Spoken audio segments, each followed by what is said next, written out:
Jak już brakło pieniędzy, no to co, wziąłem reklamówkę, dałem swojej byłej żonie klucze do domu i poszedłem na ulicę. No, byłem bogatym człowiekiem. Miałem tylko wtedy jeden problem, ile będę miał głośników w swoim nowym aucie. Ja byłem niestety na końcu łańcuszka płatności. Okazało się, że ten cały dwór, który wokół mnie, to było pseudo-przyjaciele. Jak Państwo widzicie często obrzyganego, pijanego menela, który siedzi na ulicy, to za każdym z tych ludzi stoi historia. Pozdrowienia spod polskich pięknych Górecek. Nie wiem, jak się mówi po góralsku, choć się staram, ale wiem, że na kanale Moc Marzeń mamy świetną rozmowę z Piotrem Pogonem, który na szczyty tych najwyższych gór świata wchodzi mimo niepełnosprawności, mimo braku płuca. Tu znajdziecie pierwszą część tej rozmowy i od niej warto zacząć, a przed Wami część druga, jeżeli chcecie zacząć od końca.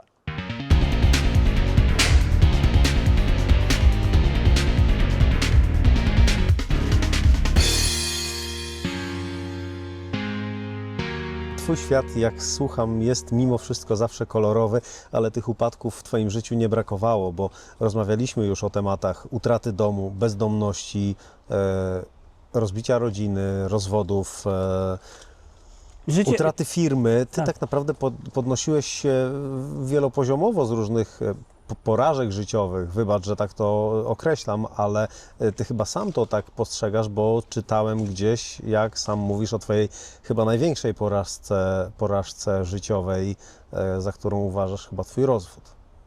Tak, życie osobiste mam w proszku. Jestem po 2 rozwodach. Mam 2 dzieci. Syna 34-letniego i małą Emilkę 12-letnią, wspaniałą, która obdarzona pięknym głosem śpiewa i robi karierę wokalną. Chciałbym mieć ich więcej, nie mam. Natomiast co mogę powiedzieć? No, żadna kobieta nie wytrzyma z facetem, który 3 miesiące spędza podróżując po Afryce czy Argentynie i poza tym cały czas w sforze kumpli górali, którzy nie wylewają za kołnierz i ogólnie tacy hedoniści dnia 7. Mówię, że powinniśmy kościół taki otworzyć, hedoniści dnia 7. No a drugie to co? No, wracamy do kanonu mojej wypowiedzi, których często używam, a mianowicie do tego, jaką największą mądrość życiową usłyszałem. Otóż był taki okres, że mieszkałem w Zawoi i dojeżdżałem codziennie na rowerze do Krakowa. 70 km w jedną stronę, 70 w drugą. Szacun. Szykowałem się właśnie do Elbrusa. I tam pod GS-em siedzieli drwale, tacy jak na filmie Rancho. Nawodnieni oczywiście izotonikiem wiadomym. I zawsze kiedy wracałem, pytali mnie: ty lajkonik, co jesteś taki płony, czyli Krakusie, co ty taki słaby jesteś? Ja mówię: albo dojeżdżam, wracam, za chwilę ukryśki biorę na krechę. Moja Ania narzeka, że późno. On pociągnął ten izotonik, taki prosty, spracowany chłop. I mówi: mówisz, te wszystkie nasze problemy to są jak węzełki na powrozie naszego życia. Jak się ktoś po tej linie ino chce ślizgać, to go strasznie dupa boli. A jak jest mądry, to każdy węzełek wykorzysta, co by wyżej ku Wiersycku, ku Panu wejść. Hej! Ja prawie klęknąłem przed tym facetem. No bajka, nie? Mówię: panie, pan kończył jakiś uniwersytet? No, mówię, tam podstawówkę w Makowie, nie? I faktem jest, że gdyby mi w 91 roku, jak mi wpięli kartę rentgenowską, ktoś powiedział: słuchaj, spoko koleś, za parę lat będziesz oczami niewidomego na 7000 metrów, będziesz widział czarnego nosorożca, miliony flamingów, będziesz się kąpał na Golasa w jeziorze Najwasza, że będziesz miał córkę, że będziesz biegał po ulicach Nowego Jorku, Tokio, Waszyngtonu, że będziesz pomagał innym, to ja powiedziałem: za przeproszeniem, pik. Nie wiem, czy anioł, diabeł, no, na tym polega cud życia, nie?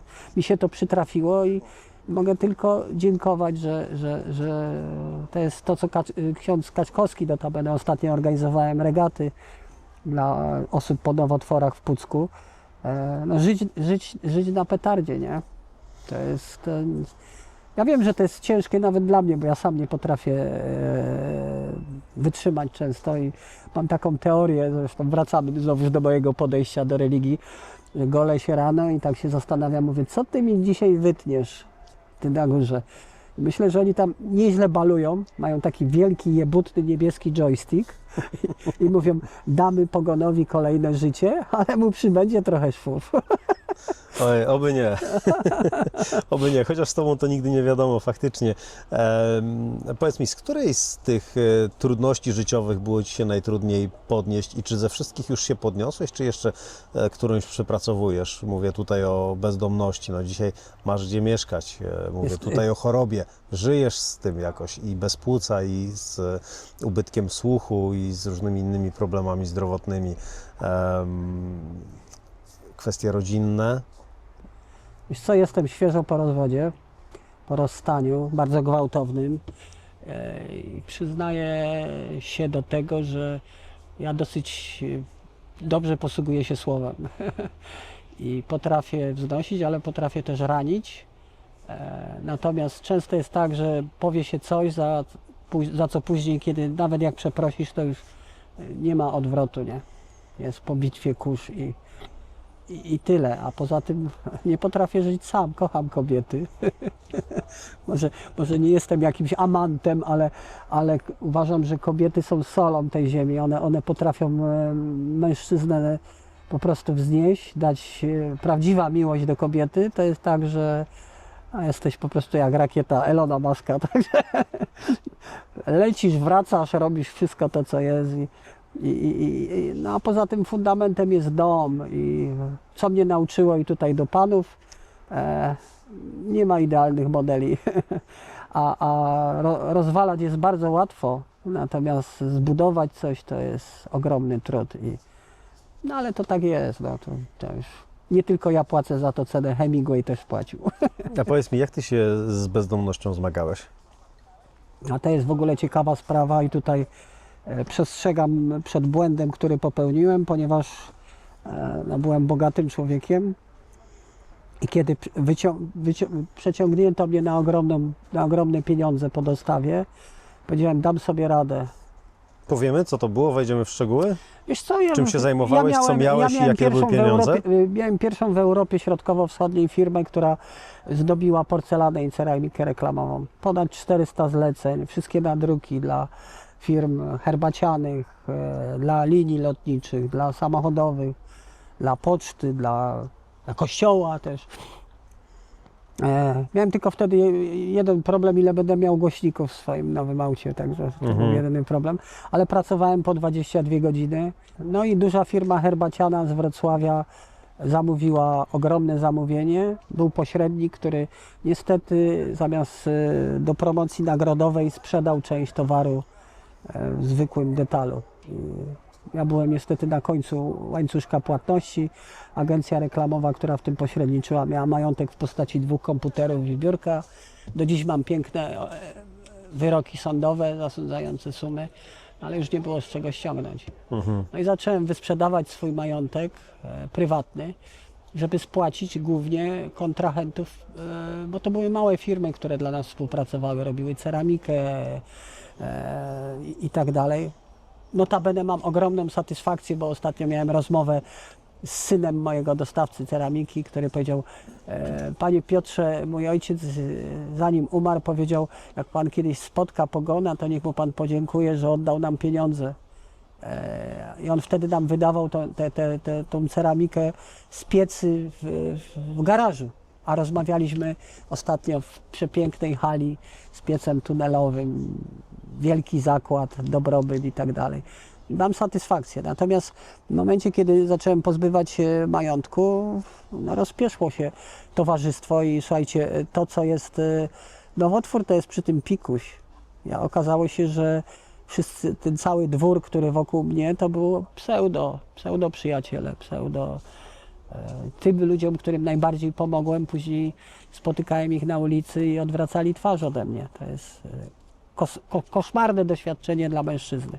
To tak jakby ci ktoś spodnie ściągnął na środku rynku głównego. I zostało tylko paru przyjaciół, rozpadło się małżeństwo. Jak już brakło pieniędzy, no to co? Wziąłem reklamówkę, dałem swojej byłej żonie klucze do domu i poszedłem na ulicę. Gdzie mieszkałeś wtedy? Na działkach pracowniczych spałem.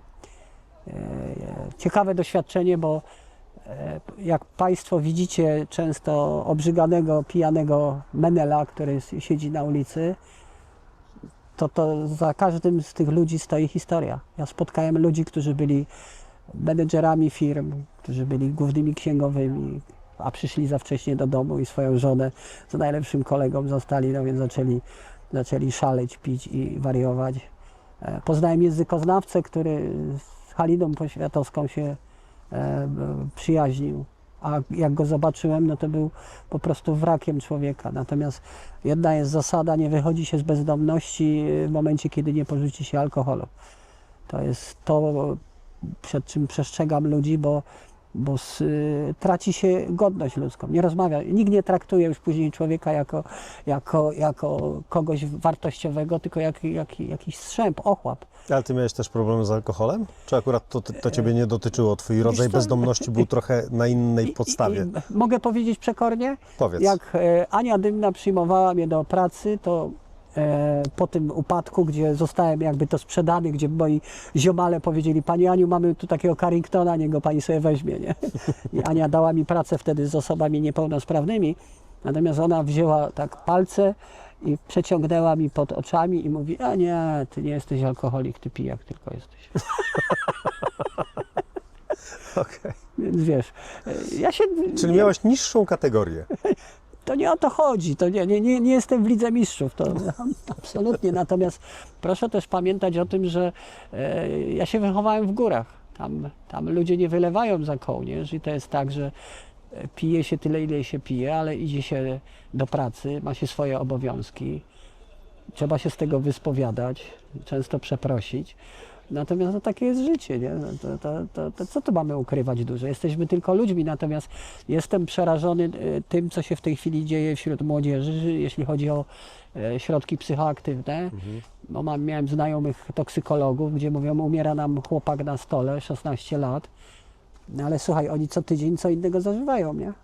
Nie wiemy, nie potrafię tego zrobić. No i ból od mózgu, no, to jest tragedia. Ja jak kończyłem studia, to się zaczynała amfetamina dopiero i koledzy brali amfę, żeby 3 dni zakuwać, a później zdać egzamin. No, ale to, co się w tej chwili dzieje, no to jest tragedia. Powiedz mi, jak doświadczyłeś takich trudnych momentów w życiu, miałeś ochotę kiedyś się poddać? Tak, szczególnie po tym, jak wracałem do domu i zostawałem list, że kobieta, z którą byłem, odeszła, bo poznała lepszego, nie? To takie, no, ja jestem romantykiem, wiesz o co chodzi, nie? To jest tak, myślę, że mamy podobne dusze w tym momencie, tak, więc dosyć bez kobiet dobrze. nie potrafię żyć, natomiast no, zranienie takie uczuciowe, miłosne, no strasznie mnie to przeciąga. To jest z czymś, co sobie nie radzę sobie, no ale no, tak jak mówię, no, zobaczymy. A to lekiem na to na przykład była działalność charytatywna? Bo co zapoczątkowało działalność charytatywną? Właśnie te porażki? Znaczy, przepraszam, że to tak nazwałem, może inaczej. Działalność charytatywna to już się zaczęła od harcerstwa, bo byłem kwatermistrzem dużego szczepu i trzeba było załatwić cement, jakieś tematy, drewno, to załatwiałem. Natomiast myślę, że stworzenie działu fundraisingów przez Anię Dymną, bo ona pierwsze wysłała mnie do pracy z osobami niepełnosprawnymi, żebym wrócił do siebie po tej traumie, co się zresztą super udało. A później zaczęliśmy zbierać pieniądze i mieliśmy 10 000 na koncie, a jak kończyłem pracę we fundacji, no to mieliśmy 10 milionów na koncie. I to jest ogromna Czyli z jednej strony ona wyciągnęła do Ciebie rękę, a z drugiej strony pokazała Ci kierunek, w którym warto iść, czyli tak naprawdę zadziałała dwutorowo na Ciebie.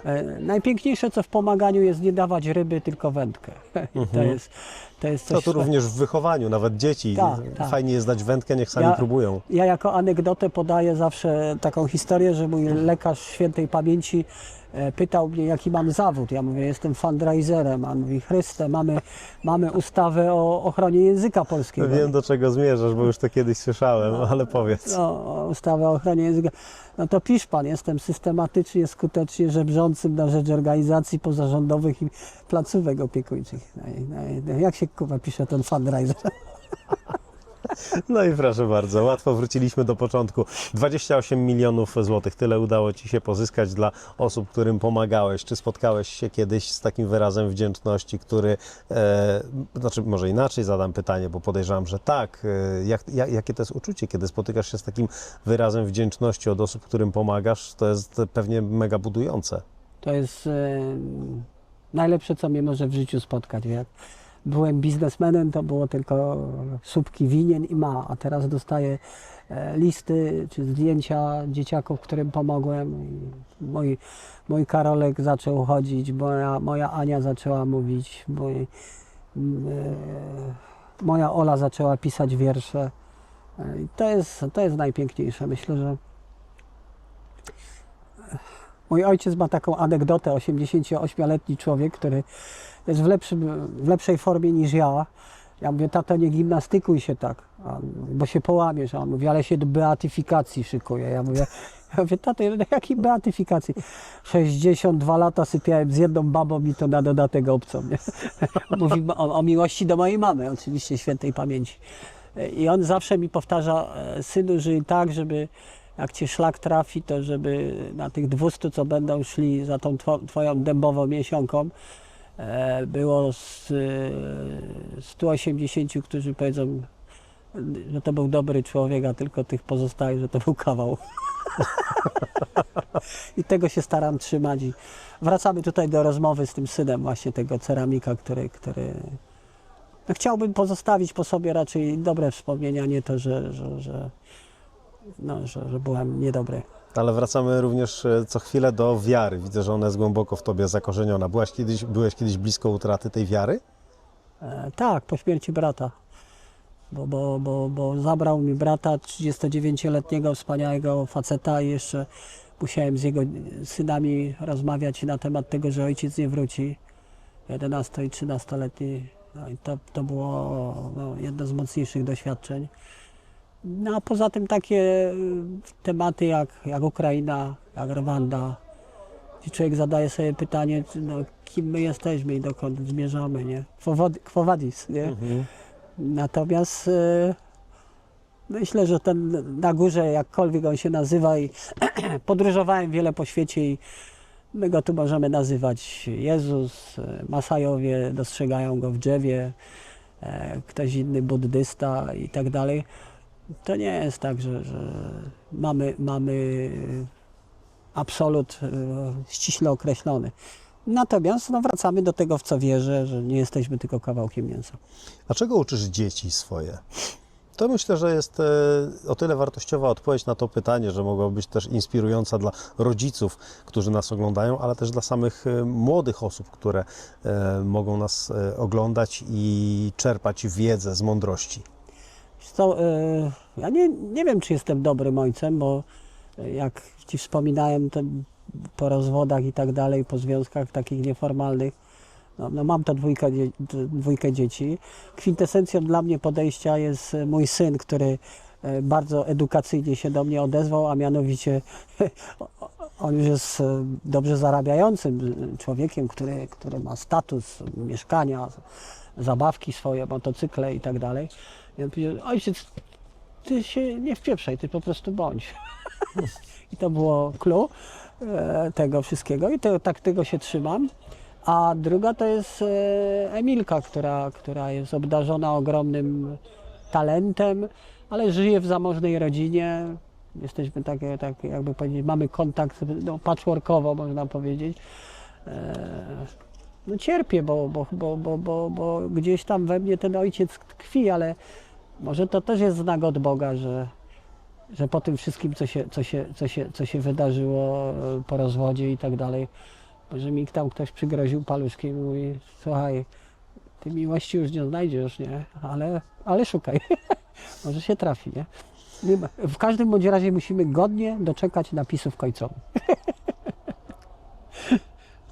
Piotrze, będziemy powoli zmierzać do końca naszego spotkania, aczkolwiek powiem szczerze, że dla mnie to jest taka przyjemność rozmawiać z Tobą, że nawet nie wiem, kiedy zleciał ten czas, a czas zleciał dosyć długi.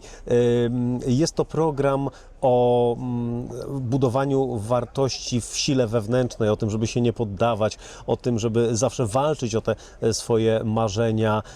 Wiele osób brakuje im wytrwałości, brakuje im cierpliwości, czasami brakuje im zwyczajnie siły, poddają się zwyczajnie. Ty się nie poddałeś, chociaż tych upadków i kryzysów miałeś całe mnóstwo na wielu poziomach. Co byś powiedział takim ludziom, którzy mają ochotę się poddać, a być może są bardzo blisko swojego celu? Nie musicie być mistrzami świata we wszystkim. To jest tak, że można być doskonałym kierowcą, ojcem, przyjacielem, kimkolwiek, natomiast nie używajcie zegarków, tabelek, wykresów, które mają Wam pokazać, że będziecie w krótkim czasie the best. To jest anegdota, którą mi mój znajomy ortopeda powiedział, że on tak strasznie cierpi, z drugiej strony cieszy się, bo będzie miał robotę do końca życia, że przychodzą ludzie i mówią: kolana mi wysiadły. No i co? Przebiegłem maraton. W ciągu 2 miesięcy przygotowałem się i przebiegłem, ale teraz kolano mi wysiadło. A uprawiał Pan wcześniej jakiś sport? Tak, grałem w badmintona z córką. I on mówi: no i dzięki temu mam robotę do końca życia.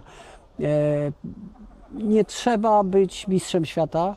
Oczywiście wracamy do tego, żeby jeżeli coś robimy, robimy nie byle jak, ale nie pakujmy się w tabele, w wykresy, w ten challenge taki w złym tego słowa znaczeniu. Bo można czerpać ogromną radość z przebiegnięcia 10 kilometrów marszobiegiem, chwilą odpoczynku, ale zrobi się te 10 kilometrów. Po co się ma przekraczać jakieś limity? No oczywiście młodzi ludzie mają coś takiego w sobie. Ja niestety już mam 20 800, chyba 68 dni za sobą życia, więc trochę mam inne spojrzenie na to z nadlamperii, o, w ten sposób powiem. Czyli zmierzasz do tego, że każdy ma ten swój Everest albo każdy ma to swoje Kilimandżaro, tak jak Ty o tym już wspomniałeś w dzisiejszym odcinku, i walka o te cele jak najbardziej, ale jeszcze raz dopytam, co byś powiedział ludziom, którzy mają ochotę się poddać, którzy są ciężko chorzy i już nie mają siły walczyć, którzy biegną ten 10-kilometrowy bieg, są na 9 i już mówią, że no tego ostatniego kilometra to nie dadzą rady, którzy stracili dom, stabilność, firmę, kobietę, mężczyznę i gdzieś tam są na skraju załamania. Jaką dałbyś im radę?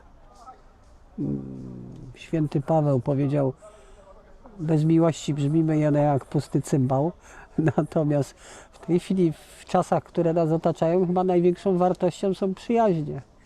Ja kiedy mam doła, to jadę do swoich kolegów w Żywcu, w Zawoi, w Warszawie, gdzie jest kontakt z drugim człowiekiem, żeby nie być sam, żeby się nie zamykać na to wszystko, bo samodzielnie to naprawdę człowiek może bardzo mało i to zwykle w kibelku.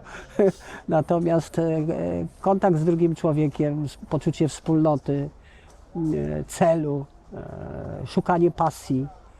Nie ma nic przyjemniejszego niż iść na kort i żeby ktoś, kto gra dobrze w tenisa, pokazał Ci, jak powinieneś bić backhand czy forehand. Nigdy byś do tego nie doszedł. Ludzie się w tej chwili nie lubią z tym dzielić, ale jak się znajdzie taką bratnią duszę, no to jest wielka sprawa. A poza tym co? No, patrzeć na swoje dzieci, doceniać każdy moment i to wszystko zacznie się kręcić, no, tak jak mówię. A powiedz mi, teraz ja zapytam przewrotnie, bo Ty dzisiaj już przewrotnie mówiłeś, teraz ja powiem, czy z jednym płucem da się żyć lepiej niż z 2? No, ja chyba jestem najlepszym przykładem do tego, także ja zawsze, mój lekarz mówił, że najbardziej to on współczuje ludziom chorym na serce, nie? Bo serce jest tylko jedno, a płuca i jajka są 2, więc... Piotrze, kończąc tą rozmowę, w której i nie brakowało Twoich przeszklonych oczu, czy też spoconych oczu, jak to było napisane w książce Forrest Gump, książce, która dla mnie była inspiracją dawno, dawno temu.